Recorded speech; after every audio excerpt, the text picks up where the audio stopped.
Pixel Sieve is proudly supported by Murdoch University School of Arts, who have been with us since the very beginning. It's where we learn how to make podcasts, radio, and videos. If you're interested in a creative degree in games, sound, film, journalism, or maybe you'd like to mix and match, you can head to murdoch.edu.au/arts to learn more about what they've got on offer. That's murdoch.edu.au/arts, or you can search Murdoch University for more information.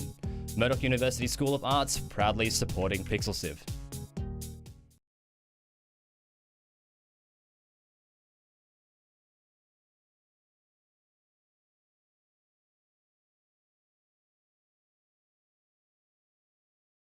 Hello and welcome to Pixel Sieve, episode 102. My name is Mitch, and joining me today are my co-hosts Scott and Sarah. Hey guys. Hey.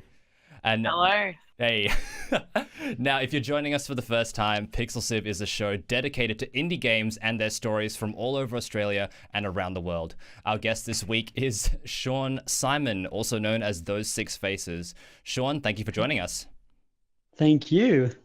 And so Sean is here to talk about his game Snake Time. But before we get to that, what are we covering, Scott? Yes, Epic Games and Bethesda are choosing not to put their products on the Google Play Store and Steam Marketplace, respectively. Based on this, it's looking like we may need to have a heap more gaming apps to be able to play in the future. Excellent. All right, let's get started. Hey there, if you're enjoying the show and you want to hear more, subscribe to Pixel Sift on Apple Podcasts, Pocket Casts, Spotify, or listen on pixelsift.com.au. See you there. Yes, so as I said, Epic Games and Bethesda have moved swiftly away from Google Play and Steam to deliver their respective games, Fortnite and Fallout 76, to their customers. This follows a slow but consistent trend of companies and publishers choosing to sell their games through their own digital marketplace. But what will this mean for us and our game libraries? Will this be better for the consumer?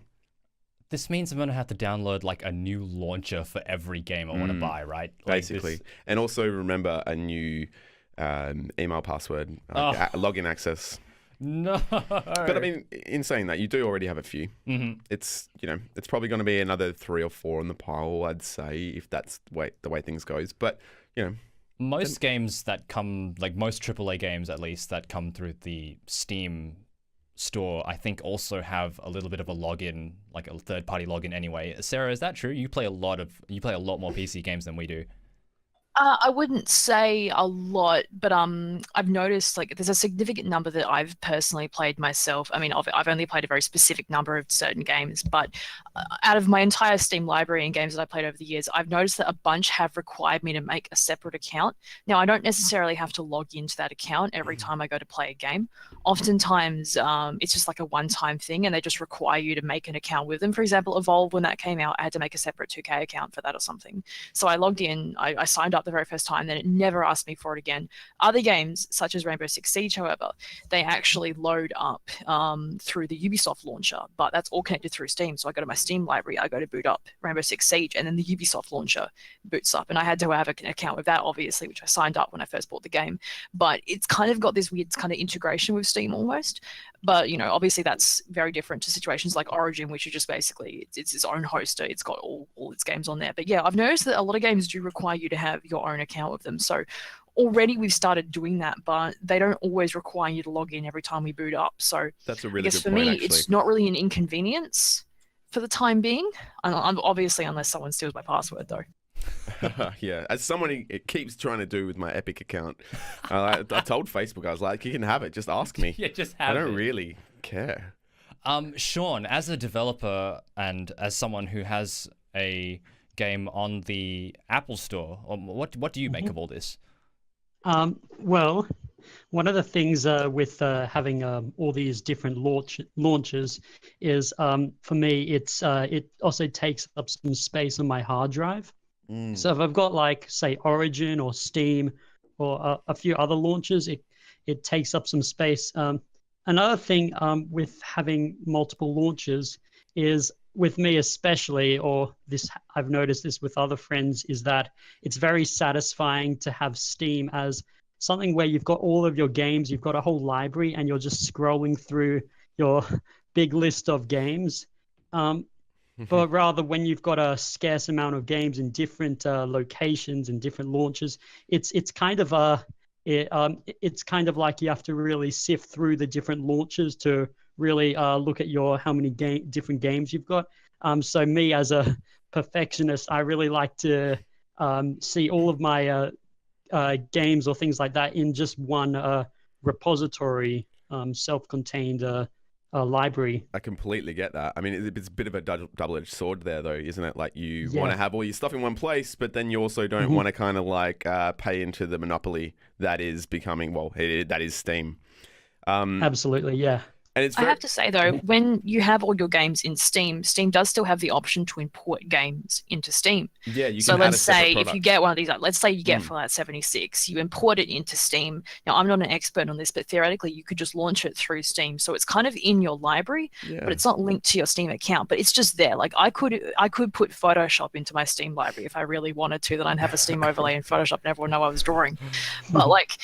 In saying that, though, I guess as long as the game doesn't require you to log in every time you boot up, then potentially that's a way to circumvent that problem. But again, that's still kind of avoiding the situation like potentially, is this going to be bad if more games take this route? Is this going to be a problem for consumers? Is this going to bother people? Or are we just going to let it slide if more and more games stop coming off Steam? Or is this potentially a good thing for games to break away from the Steam monopoly? Well, look, what it really comes down to is money.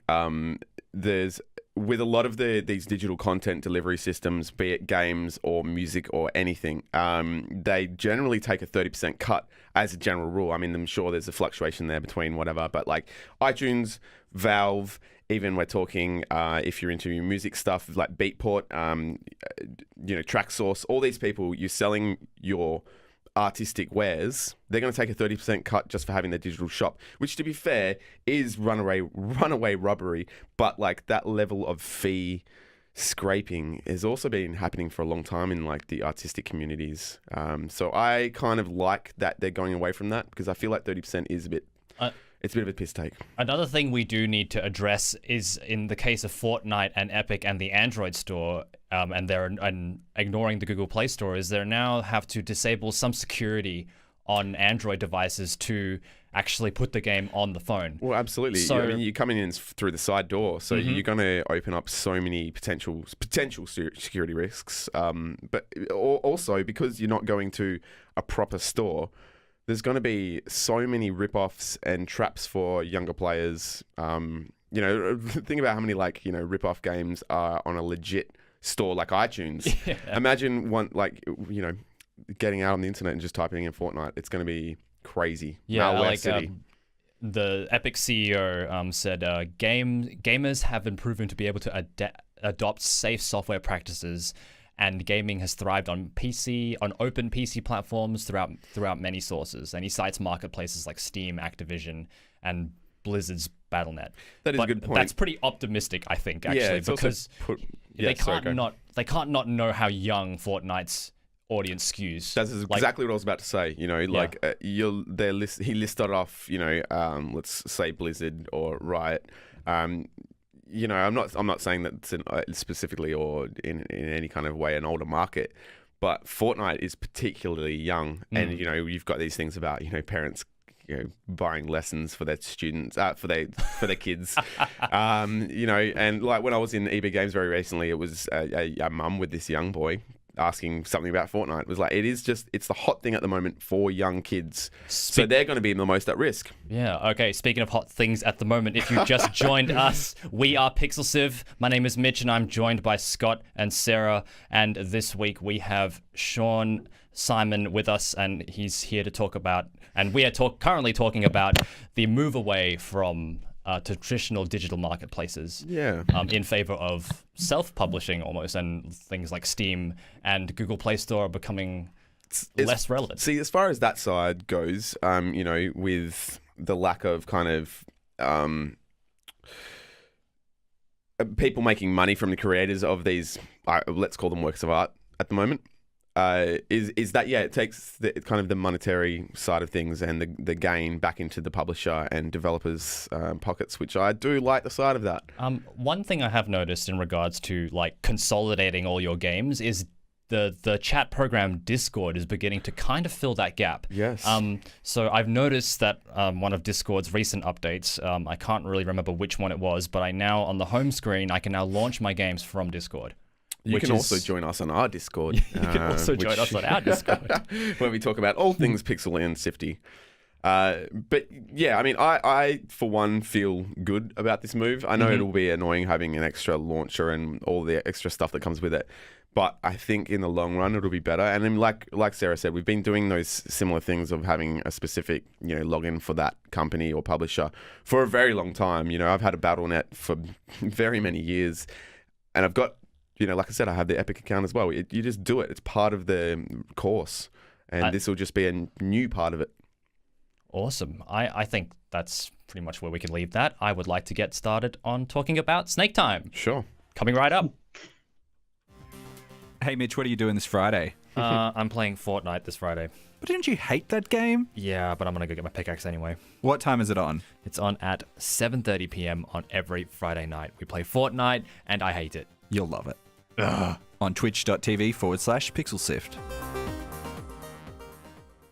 This week it's not me. I'm not going to be playing it this week. It's either Gianni or Sarah is going to be doing it. So, yeah, have fun. I think it might be both. Oh, it could be both. Both of us. Right, nice. Okay. So, double header that one. Anyway, enough about that and enough about us. This week we are joined by Sean Simon, and he is the lone developer of Snake Time, the time-bending puzzle game spin on the traditional Snake, with reimagined mechanics, funky level design. So, Sean, for those of us not in the know, what is Snake Time? So, Snake Time is like a groovy turn-based puzzle game about time travel. So it's think of it like you've got a classic game of Snake, and then you combine the elements. If you've ever played this game called Braid, where you can rewind time and solve little things, and then move on forward, and then go back in time. So it has this element where it's you go from platform to platform, covering all the tiles, and then you've got these things called time buttons that can take you back in time. Now, since there's lots of dead ends in the game, like little narrow corridors that once you go into a corridor, you can't go back on your own path, there's some time buttons that let you go back in time and then take a different path. Now, the little thing with this game is when you rewind back in time and you move forward through a different path, the past path, your previous timeline, will also move alongside you, with you. Oh, like so it's almost like you thing. can race alongside yourself from the previous timeline. Awesome. So what was the main inspiration behind the time travel mechanic? Because that's something that I never thought I needed in Snake. But I thought after I saw the gameplay, I was like, oh, nice. Let's do this. Yeah. Thanks. Well, it was this game was originally a project I was working on through my last year in high school, back about 2 or 3 years ago. I had like a little dream of little snakes going through little holes and then going back on their path and going down a different path, kind of like Hydra splitting apart, like that dragon, which is like splitting apart in its neck.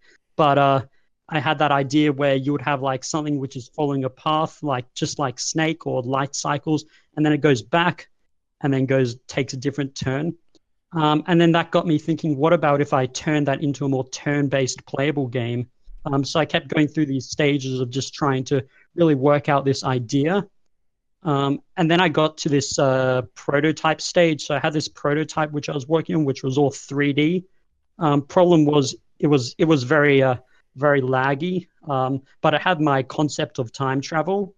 I demoed that a bit. People enjoyed it, but people found it a bit visually confusing. So I ditched it, and then about a year and a half later, I got back onto it and reimagined the art style to be this flat style we have today. You mentioned that players found it visually confusing. I often hear of game developers playtesting, and they know when people definitely are connecting with the game, but how did you know people were disconnecting with that element of the art style? Well, so originally the prototype it was all in 3D, and we had a bunch of platforms. It was almost like it was 3D on a circular grid, and players weren't really able, because my background had this like crystal white style to it, and then my platforms also had this white color to it, and people were a bit confused, like they weren't sure where the floor was, where platforms were. People were trying to go off on a site off the edge of a platform, and so one of the things which inspired the new flat style was really how people were responding to the complexity of the visual style. So I thought I should just go the opposite direction and go for a completely simplistic flat vector style. So you do work alone. Has that always been the case? I've worked in teams before? Look, I've worked on a few projects here and there. Currently I'm in my second year of uni, so I'm working on in a few group projects here and there. But mostly one of the things is most of the projects I've been doing in the past have been just solo experiments or solo things here and there. So you say you started a couple of years ago, before you finished high school. I mean, you're only 19 now. How long have you been developing for? About ever since probably 9. I've just some this coding school called Games Training, which is still running somewhere. But I went there and I just learnt the basics of Unity, and then I really haven't stopped since. Took it and run with it. Yeah, it's always been my passion. So how many games have you made in that time? All right, now here's the funny part. Okay. I've always been making little projects here and there, but throughout my more formative years, when I've gotten a really exciting idea, which I've been really keen to do, I've done quite the opposite what any game developer would advise. I started developing the game from the menu and then going to the gameplay, but I'd always lose my motivation during the making the menu, and so I'll just stop the game and go to a completely new project. So right now I've got about 20 or so unfinished menus of games, which I had a really passion for. I mean, that must have been a really good part of the, I guess, formative development of yourself as a developer, though. Learning the mistakes, learning from your mistakes, and how to go forward and actually complete a game. Yeah, it's been one of the things I've been always trying to train myself on, especially scoping a project.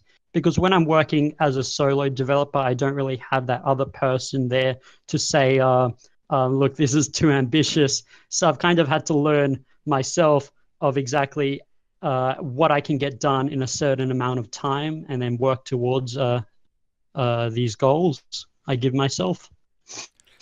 Awesome. So if you're just joining us, my name is Mitch and we are Pixel Sift. I'm joined by my co-hosts Scott and Sarah. And this week we are joined also by Sean Simon, the creator of Snake Time. Now, Sean, now get back to the questions. You said you had made a lot of different games. How did you know that Snake Time was the one you wanted to really flesh out? I kind of felt like all my previous projects were almost experiments. I think during my second last year of high school, I worked on this year-long project which I got finished called Greebrol, which is like a little spherical platformer which has about 500 or so different levels in it, which I thought was really good. But at the time, I realized that as much effort I put into it, I felt like I could still make something even better. I mean, I know the perfectionist complex is always something which, as any developer, has to battle, but I felt like Snake Time is definitely the type of game that I can really put my name to, because I feel like it's got a real consistent style through it, which I've been trying to discipline myself on a specific artistic style. which calls heavily on this American artist in the 1950s and 60s called Sobas. I hope I've said his name right or pronounced it, but yeah. Yeah, no, that's I could definitely see that. There's a bunch of 90s stuff that I really liked that borrows from the same style, and I was definitely picking up on that. That Mission Hill was what it reminded me of. On that, what's your favourite part of the new game that you've created, Snake Time? I'd say definitely the third world. I mean, I'm not going to give too much away, please, but no spoilers. Yeah. Because with each world, I introduce a new mechanic, which is quite exciting to see how people respond to the new mechanic. But I also introduce a new style and new palette to the game. So definitely getting people to playtest the third world, which I won't give away, but is tech themed, is definitely exciting to see. Our viewers are very lucky enough to be viewing some footage we've got of, well, now they're looking at my ugly mug. But before that, they were looking at footage of the game, so people can get a bit of a taste of it and get out there and taste it for themselves, I guess. We do have a couple of questions from the Twitch chat, speaking of which. Epivorous would like to know how the music came together, because he says it's quite funky as well. And I think Moody Xander earlier said the art style looks very groovy, so I think the chat's very much enjoying the game footage. But yeah, how did the music come together?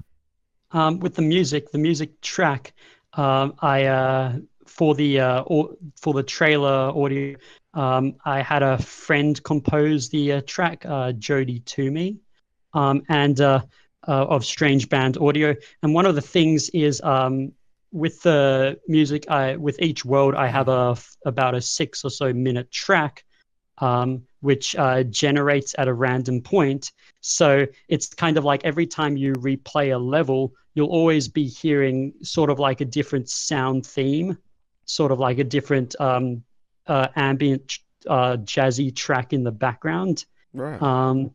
So that was done with a bunch of code. So we have a couple of questions from the stream from Limbot. He would like to know, firstly, what's a feature that you have cut from the game, if any? Yeah, there's been a few features. One of the bigger ones was the mechanic where when you step on a button, it would open up a platform that was invisible would open up. The reason why I cut that feature, the mechanic, is because every mechanic I introduce into the game, I want it to be sort of have multiple purposes that revolve around the time button. And I couldn't really see much me doing much with that sort of like just a button and a platform sort of thing. In saying that, there's a whole bunch of mechanics which have been planned for later updates, which have already been developed. It's just a matter of doing the levels. So I definitely see new and exciting features to the game. And just one more question from the chat. What feature would you creep into the game if you had time or funding? Probably actually there's two I have in mind. One would be a teleporter, so something where you step onto a platform and it would take you to another platform in the level. And then this isn't a mechanic; it's more an actual feature. It would be to really flesh out the level editor, which I've got going. Because I've set up a custom level editor, which I use as a developer. I've loaded onto my iPad, so when I'm on the train, I'm just developing levels. That way I can really do something productive in my daily uni commute. I don't just sit there for 2 hours on the train. I'm actually making levels. But definitely the feature I'd want to do is really fleshing that out and turning it into an actual part of the game where people can be able to create their own levels and share them. Is it intimidating to want to give your users the tools that allow you to create the game? It's not so much. Mostly the intimidating thing is all of the little bugs and things that I would have to iron out, like if people just spam the level database and make a whole bunch of like terrible levels. But the thing is, I'll be making sure that I have like some presets for things like background, so people don't have the full control over it. I still have some some individual autonomy, but ultimately this is the type of game which in the 60 levels that I've currently done, I don't even really tap into the full potential of what I know this time button mechanic is capable of, because I know, although I have my levels which have really explored different ways, different users of it, I know that there's other ways which I know users, after much testing, could find different ways of using this mechanic. So after a lot of testing and the game's been out since July, if I'm correct, how's the game been received in that time? It's really good. I've currently passed about 600 sales on the App Store, which Very I'm nice. very chuffed with. Yeah. And people seem to, I've given it to people to play test, and they seem to be having a fun time. I've also shared it around, got a couple of shares. But yeah, so far it's good. Since this is one of my first actual times where I'm really concentrating on the marketing side, and that's something completely new to me, which I haven't really explored. It's definitely, if anything, learning this process is definitely a big thing, which is hopefully going to improve many of my future games. Awesome. Well, this game is available on iOS and Android. Mm-hmm. If people want to go and check out more information about it, where can they go? I've actually got a website. It's snaketimegame.com. And I believe if I go to that website, it also has a link to my Twitter, which is at @those6faces. The 6 in Mistral number 6. Yes. So If you're viewing on any of the view platforms, you can see that in front of you as well. But yes, I'm sure if you typed in, I mean, like I always say, I'm pretty sure our viewers are pretty adept at the Google. And if you're not, then I don't know how you got this far. If they're not, this will all be available in the description below the episode. So that, I think, is time for us to end. That's about all she wrote. Yeah, thank you very much for joining us, Sean, for spending some time with us this evening and telling us about Snake Time. Oh, thanks. Thanks for having me on. Yeah, I had a lot of fun. This episode was hosted by myself, Mitchell Loh, and also Sarah Island and Scott Quigg, and it was produced by Fiona Bartholomaeus, and our executive producer is Gianni Di Giovanni. Thank you very much to the Murdoch University School of Arts for supporting PixelSiv all throughout these episodes. If you'd like to more about the Great Creative Degree, you can visit, once again, murdoch.edu.au/arts.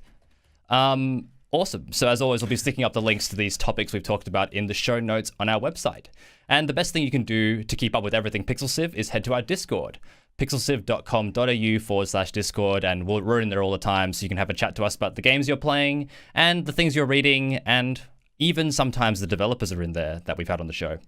But Scott, if people want to listen to other episodes, where should they go? Yeah, they can go to our website to stream episodes, subscribe as a podcast either on Apple Podcasts, Spotify, Pocket Casts, or whatever podcast player you like. We're on them all. We're live every Thursday. Next week at this time, join us for Pixel Sift Plays as we play some of the indie games we feature on the podcast. Our next episode is, 23rd of August. Also, go to the pixelsift.com.au website and check out the Heart to Game custom video that Gianni did. Mitch and I are in a game. How did we not bring that up? Oh, I don't know. Yeah, I just forgot about it entirely. It's Mitch and Scott's adventure. It's the next big thing. Go check it out. And while you're there, check out Snake Time. Yep. All right. Thank you. See ya. Love. Bye. Bye. Bye.